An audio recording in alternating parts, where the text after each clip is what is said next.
meantime, we are very glad to be here. Let's go around and say what are people drinking. Sean, you have something right there in front of you.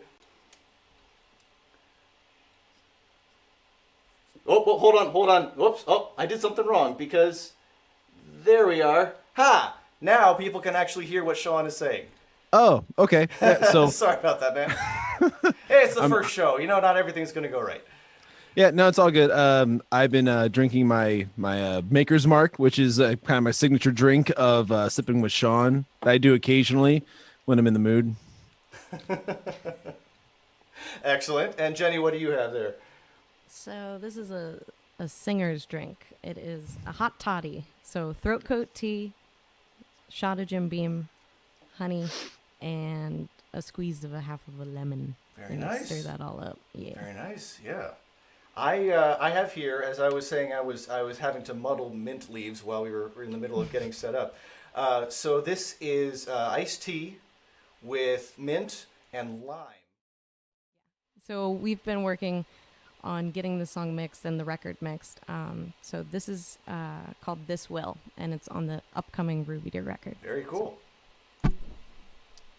Scooch back a little bit. Okay. It's coming in okay? Perfect.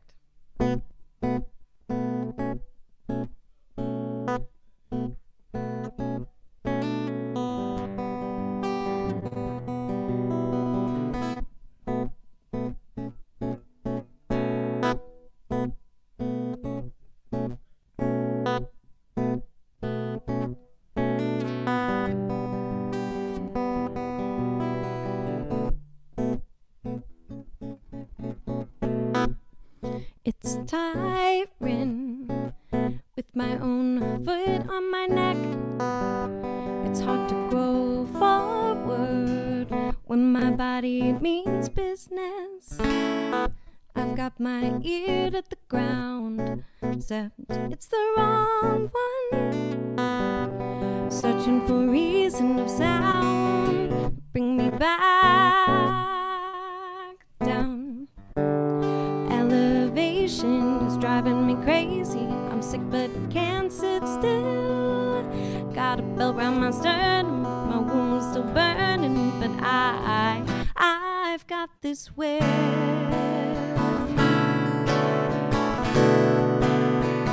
I've got this will.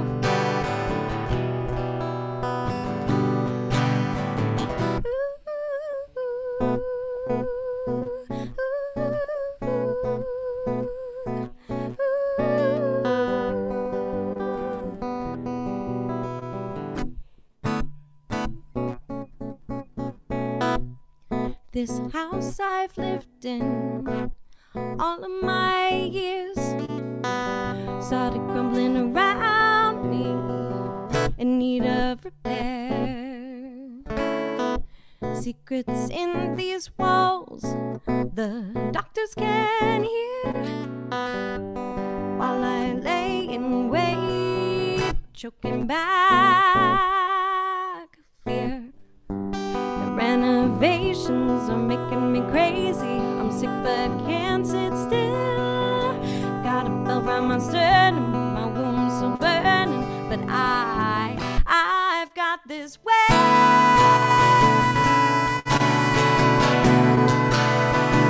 I've got this will.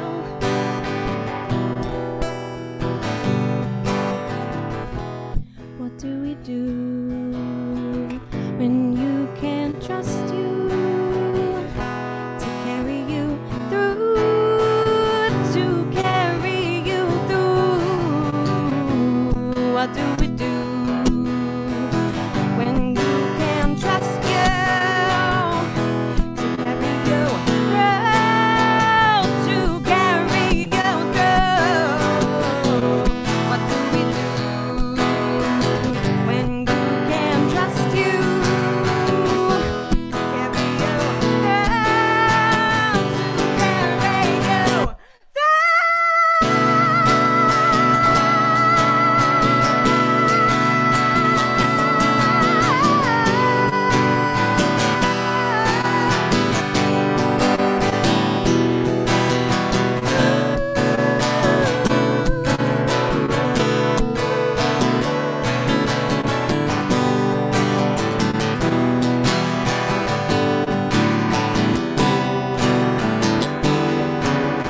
Wow, that is really, really cool. Thank you. I can't wait.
We've been joined by another individual.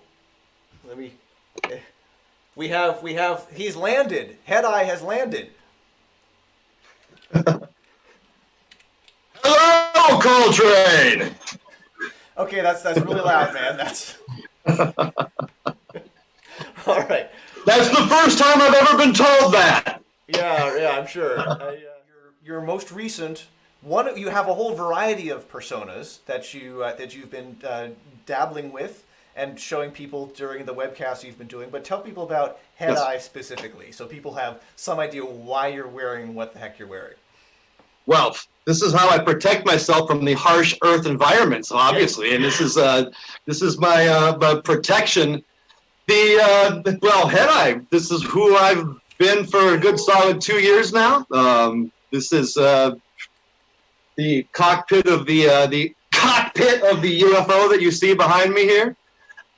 Came here from a Tralfamadore 5, crash landed a couple of years ago on a righteous mission to study love. This is called Slippery Sister. I'm just going to do a verse chorus jam version of it as opposed to the full 15-minute Sean Cav favorite version.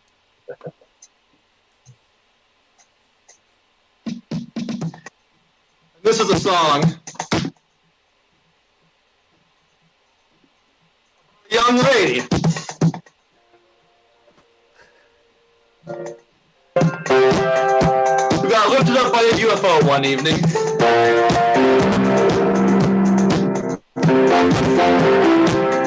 And when she came back to Earth, no other lover could ever compare again.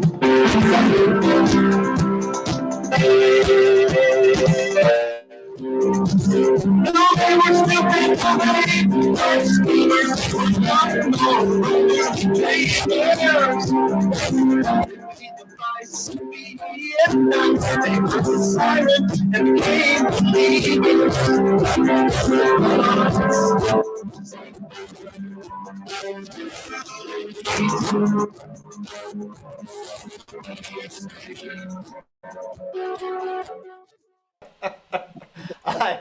I hardly know what to say. Never gotten that reaction before. I can't imagine. All the pain does the body good. Now, I gotta say that I understand that since we're getting your signal from literally the other side of the moon, there were some challenges in the video and audio breaking up a little bit. So we'll have to, you and I can have a conversation afterwards of how to smooth out some of those transmission issues so people can get the full effect. Down it. The COVID got into my router. It's everywhere. Yes. Clearly that's the problem. Head Eye, thank you so much. Well, for joining us. yeah, but legit, the real problem is because I'm lifting Wi-Fi off the neighbors. That's the problem. Yes. I don't pay for that stuff. That would be a limiting factor.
You know what? We should talk. May, who's your furry friend who's there with you? Oh, this is Hunter. She's a ragdoll cat, which it means like what it sounds like it Uh-huh. means. They're just so docile, and like she has all her nails, and she's never scratched me. And like I was dancing with her, the people couldn't see, but we could see. We knew. We were dancing together to the lovely music. She's just a really chill cat. Like right now, she does want to get down because I was bothering her too. Usually, she'll just sort of like baby out in my arms, and it's good. Yeah, her name is Honey Bun Lucinda Rosanna. I'm sorry. Say that again, but slower. Honey Bun, like the pastry treat. Okay. Lucinda, because I thought it was pretty. Okay. Rosanna, my last name. Very nice. I like it. She's a good cat. She deserves a lot of names. Hey, that works. On it, so I hope you'll enjoy the rendition I do by myself. But if you are from New Jersey or PA, you'll like this song. I just think you will. Can't wait to hear it. May I begin? By all means, please do. I was waiting for the invitation. I appreciate that.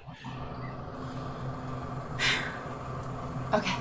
It's called Geographical Closeness.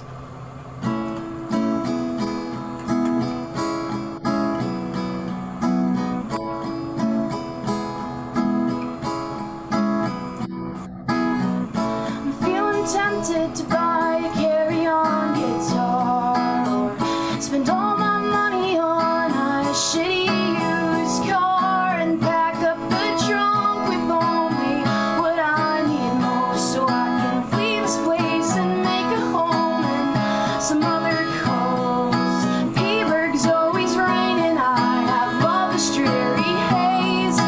Philly's got a piece of me, these are dirty basement days. God bless Eastern Pennsylvania, God bless Western Jersey too. I can't wait to get out of here, but let me say to you, I left a piece of me in Easton, and Milford's got my mama, left some love in Allentown. I hope it carries you along.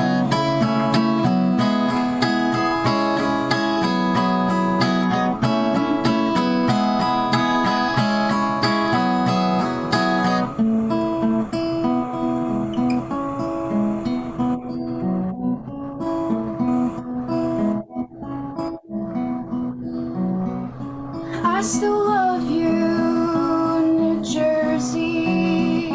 I still love you, Pennsylvania. It's too easy to hate your hometown. I don't hate you, you're just bringing me down.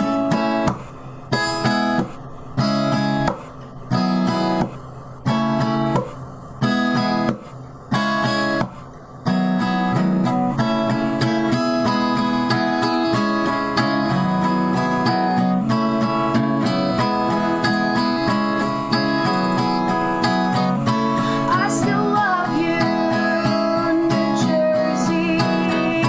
I still love you, New Jersey. I still love you, Pennsylvania. I still love you, Pennsylvania.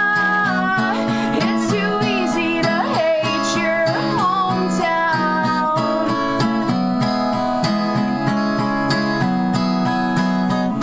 I don't hate you, you're just bringing me down.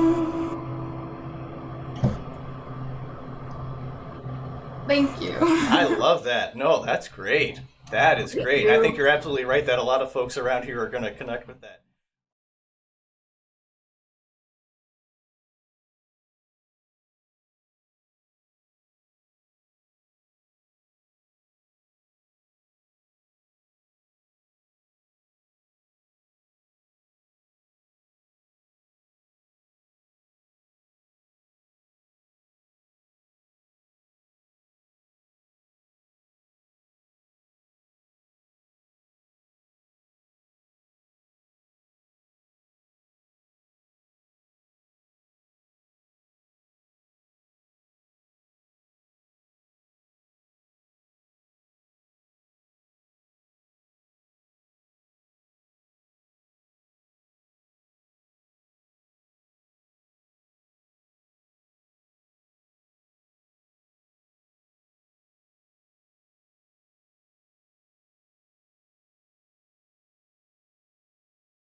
I was going through. It's like I feel like I played music for a while, and like I was just really like I don't know, maybe digging myself or whatever. And the song's kind of like about that, but it's like it's just disguised. It's just about ego tripping, you know.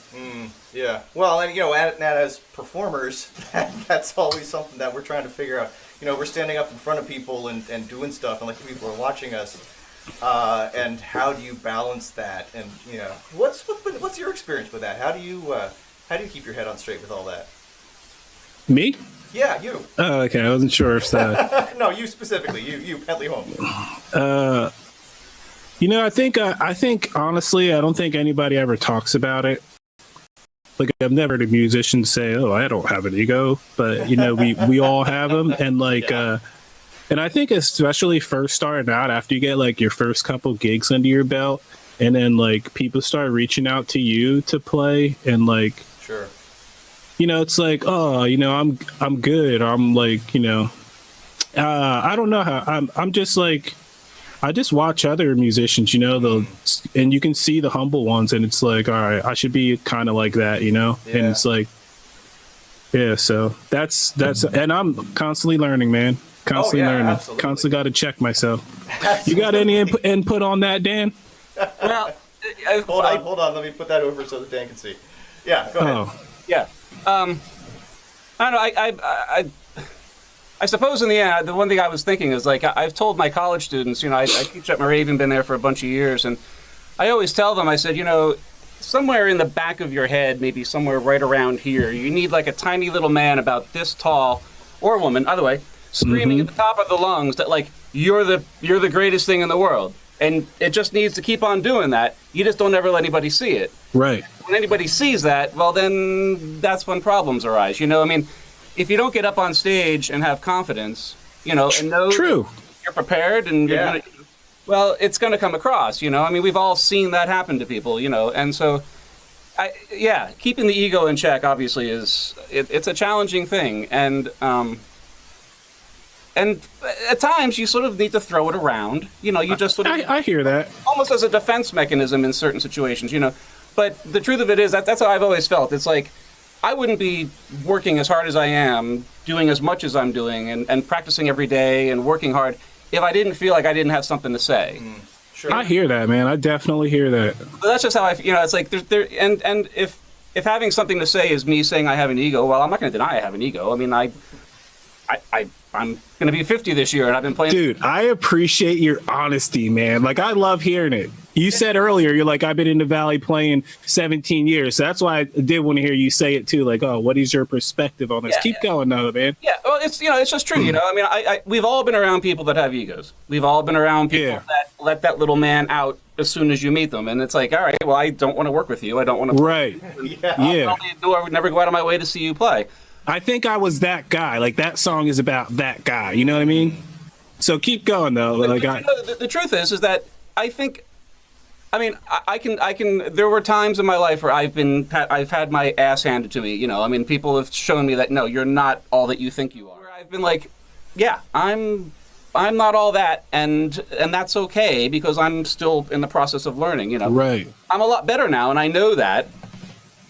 But I don't ever want anybody to know that I know that because, But at the same time, confidence is a real thing, and a lack of it will kill somebody before it does anything else. I mean, yeah, definitely. I think Amen.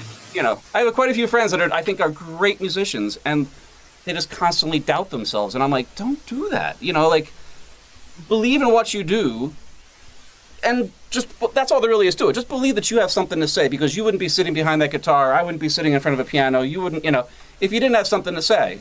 That's true, man. That's true. That's how I feel about it. It's like. Actually, something I wanted to ask both of you about is since that as a performer being up in front of an audience, having that dynamic between you as a performer and the audience, and how does that relationship work? Because it really is a relationship. It's not just either side is just separate. Now, for these past, what are we at, like 10, 11, 12? What is time anymore? But how long it's been since we've been in a space where we can actually have people in front of us?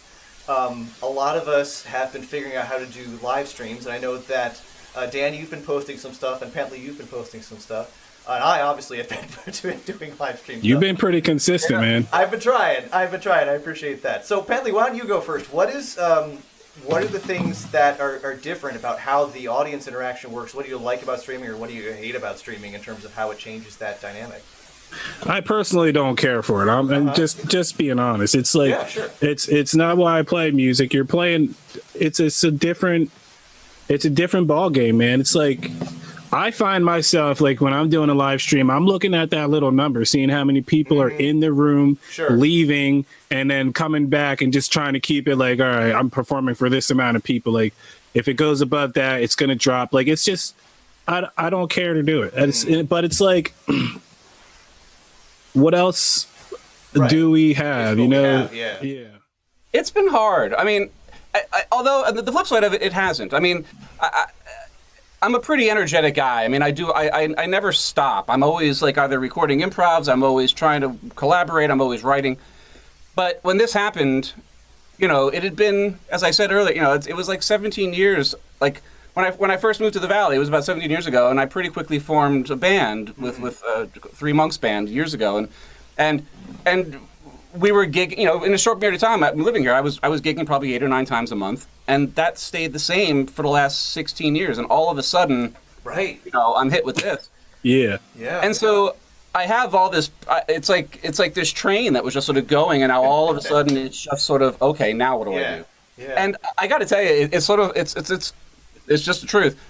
The day or two after this began, Kevin Safara, I don't know if you guys know Kevin Safara. Yeah, the drummer, yeah. Hybrid Studios, yeah. Great player, great musician. Absolutely, yeah. Good friend of mine. He very quickly, like right within, like literally, it was like 2 days after, he's like, hey man, I have a session I want you to play on for Damon. I have it written down here because I thought I was going to forget it. Damon Price. Okay. And so he's like, hey, can you record remotely?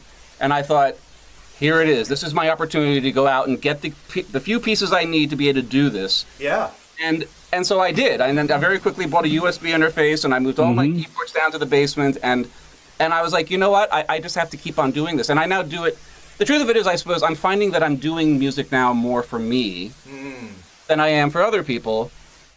It's sometimes you feel like you're just playing with yourself. I mean, you know what I'm saying? Like, I mean, I'm tired of that, and especially considering the bands that I play in. I mean, like Dana, when I play with Dana Gaynor, there's a lot of stretching and there's a lot of improvising and a lot, you know, and I miss that like you can't imagine. I mean, that's horribly, that pains me. The flip side of it is that I feel like I'm touching on things that I've never been able to do before. You know, like when I haven't really written much new stuff, but I've been improvising like crazy and recording lots of improv. I think I've recorded almost an improvisation and posted it almost every day of this thing. Oh, wow. Really? That's a great discipline too, right? It's Definitely.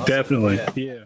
This semester was amazing, even though it was cut short. There was this one pianist in my class that just had never improvised. She was petrified, and I got her to do it. And since then, she's been emailing me these beautiful little piano improvisations, and I'm like, how wonderful is it that like during all of this, you're finding a way to express you.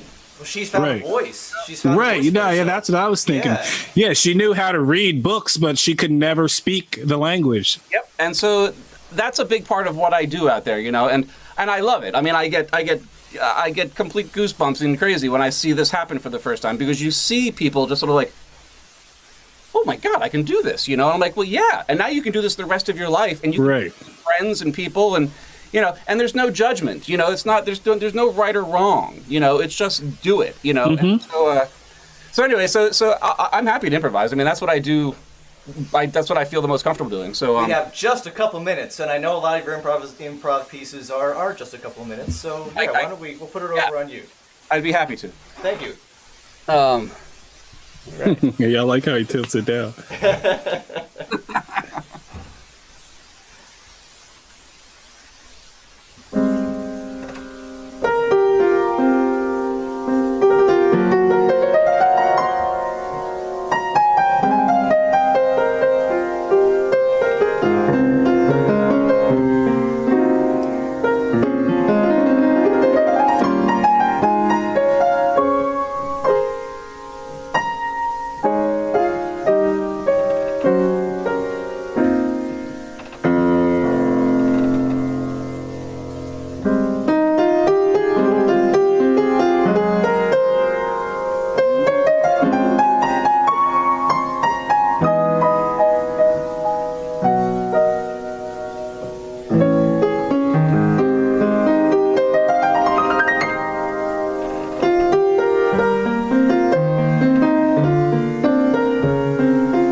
Yeah.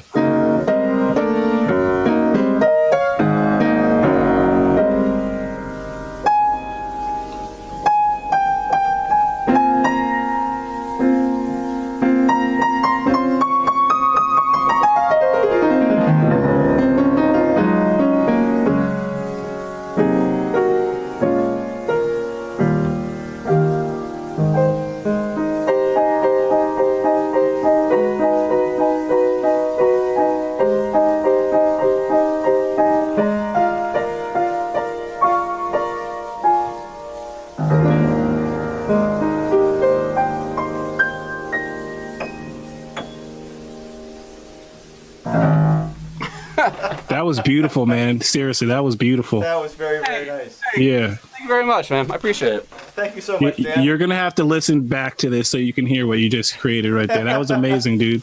Thank you. Exactly. Absolutely.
from before, and I pulled up some video from a show that you and the BC Combo did back at Steel Stacks. I think it was one of the Valentine's Day shows. There are a bunch of clips up there on YouTube. And I said, oh, Bev and Wayne and the crew did "A Change Is Gonna Come," the great Sam Cooke song. I'm like, that's got to be the one that we go to.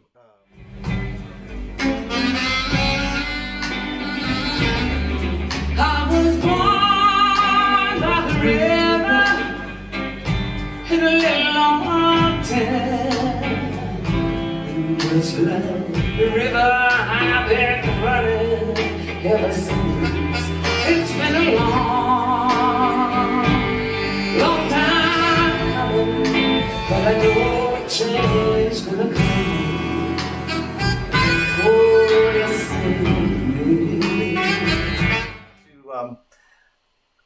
Have, and I guess I'm putting you on the spot since you had no idea I was going to pick that song. But what does that song mean to you, or how often do you come back to that as a performer? Well, it's Sam Cooke had an amazing was an amazing artist, and his voice just smooth as butter. He just was able to convey this particular song, which is deep. It's kind of like I'll equate it to, especially given the times right now. I don't want to get into all that, but like one of my, along with Sam Cooke, is someone that Wayne really respected in this particular song. And there's a guy named Gino over at the West Copley Manicure. Every time we play there, we can't leave until we do this song for him. But obviously, the message is very clear that things have to change. That Black people are not animals, and a change is going to come, and we are to be treated as everyone else. And I'm trying to think of her name. She's hanging up on my wall, her album in the other room. She sang about strange fruit, and now Billie you're Holiday. about lynchings now, and people don't know what that means. I mean, little kids don't know what that means. Yeah. And it's just, I was born in 1960, so I'm like the Segway generation that, just caught glimpses of Martin Luther King. And I didn't understand that when I was young, because I'm an Army brat, and then we moved. So I was living all over the world while a lot of these hateful things are going on. So all I can say is a change is going to come is like the standard for getting the message across in a beautiful way. And, we pray and we pray and pray even more today that a change is still going to come. And now is the time where we just, we've had enough. And, I don't need someone calling the police, which has happened to me, saying that, oh, she's got a gun in her hand, and I was on my cell phone. I could have been shot.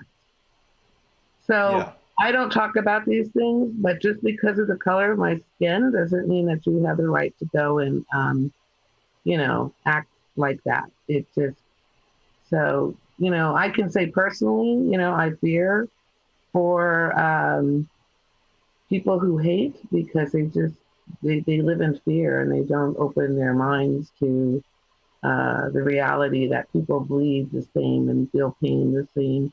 And then, somebody doesn't have the patience to stay home for a little bit longer until we figure out what this virus is, But so many things that, just a little, you don't have to be intelligent, but at least find out some facts and make your decisions on facts instead of being impatient.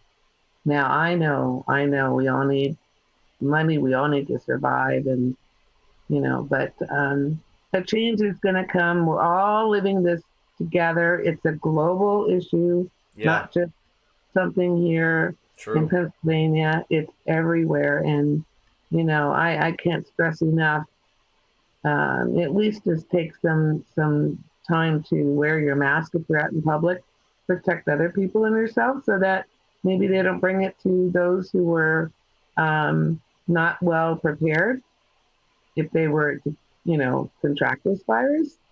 Don't be a spreader. So.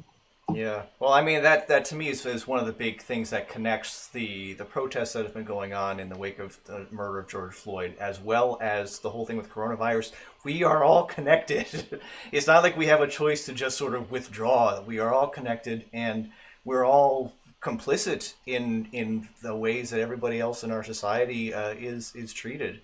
And it's been, I think for me, and I think for a lot of people, it's been sort of a greater awareness of how interconnected we are and how the actions that I take or the silence that I keep ends up affecting other people around me. And that's really important. It's a conversation. Yeah. And, I have always been the only Black person in every class I've been in. And at Penn State, I used to make it a point to walk into the most redneck bar and sit next to the truck driver and drink the most Long Island iced teas with him. And we were the best of buds, And I think that's just it. You break down barriers by having a conversation and just getting to know people. And then pretty soon they don't see color. They just say, wow, you're really fun. You're a fun person. Nice to meet you. And then you have a friend for life. And that's how I met so many people in Pennsylvania, just by stepping it through the door and having a conversation. And right now we all have to work together and get through this together. And I think, separate the issues as individual issues. They're not all one issue. They're all separate things that are happening at the same time. And we just have to learn together and do the best we can to try and do what's best for everyone as best we can. Yeah. Absolutely. Okay, I can't put it any better. That's excellent. And thank you so much for talking about this, because I know I'm putting you on the spot too.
wanted to ask about the song Sure. you wrote related to the fact that we can't be in Oh. the same space anymore. It doesn't have to be the songs you play right now, but I wanted to mention it since it won an That's award, fine. which is pretty cool. Well, right.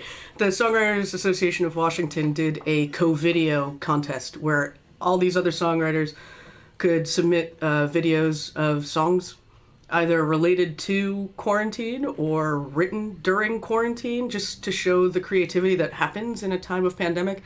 I'll admit that I have weird waves of creativity right now. Partly, Sure. I don't even know what day we're in of quarantine. 11,682. It's been 5 years! It feels like it, but so yeah, I put out that song and people voted on it, so that's great, Which is and pretty cool. I'm very thankful to folks for voting for it. Yeah, I mean I can do that. I actually had no idea what I was going to do tonight, so If I can make a request, that's a great one to do. I love that song. I feel like it's your show, so you get to do Sure. those things. I just get to throw that out there. If you don't like it, send it back. Cool. I can do that. Yeah. Awesome. But I didn't know if there was more coming, so I'll just wait for you to tell me. No, that's fine. Yeah, let's do that. Let's do the All right. song. That's great. Great. This is a song I wrote about 2 weeks into quarantine. So since we didn't do a sound check, can you hear that? Great. I think that sounds pretty good. Great.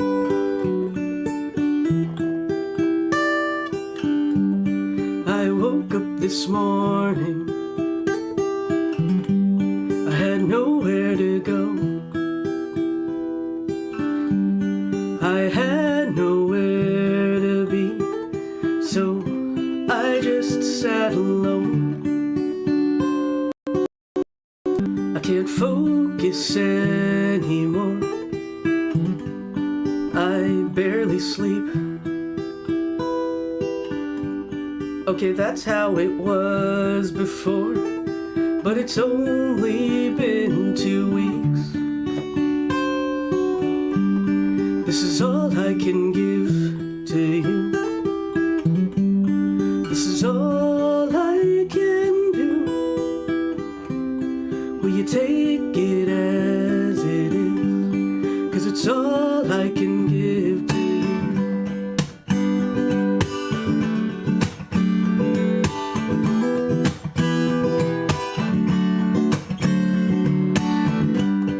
You know where to find me. You know where I'll be. For someone who's always moving, it's all new to me. Saying hello through glass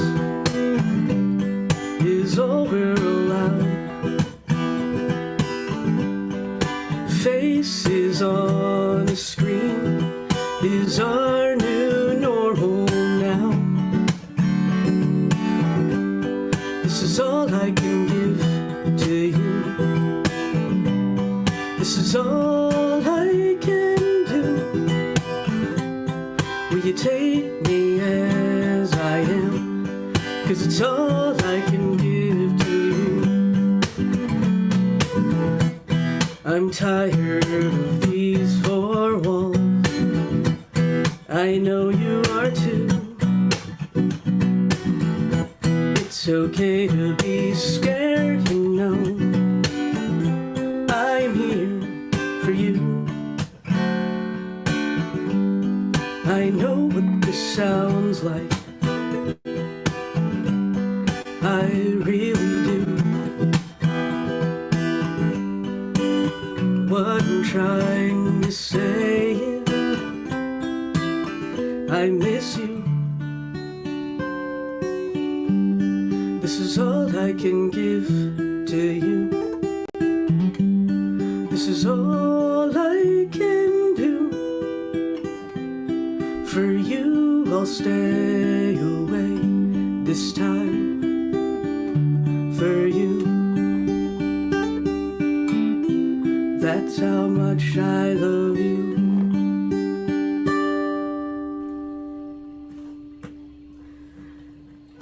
Really, really nice. Thank you.